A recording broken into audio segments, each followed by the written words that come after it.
રાજ્યમાં હવે શિયાળાની શરૂઆત થઈ ચૂકી છે અને હવામાન વિભાગની આગાહી મુજબ હાલ લઘુત્તમ તાપમાનમાં મોટા ફેરફારની સંભાવના નથી।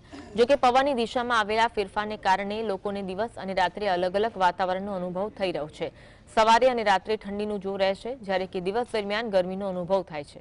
રાજ્યના મોટાભાગના શહેરોમાં તાપમાનમાં ઘટાડો નોંધાયો છે। અમદાવાદમાં 15 ડિગ્રી, જ્યારે ગાંધીનગરમાં 14 ડિગ્રી લઘુત્તમ તાપમાન નોંધાયું। નોંધનીય છે કે દાહોદમાં સૌથી ઓછું 11.6 ડિગ્રી તાપમાન નોંધાયું। હવામાન વિભાગના મતે નવેમ્બર મહિનામાં અત્યારે નોંધાયેલું તાપમાન સામાન્ય કરતાં નીચું છે।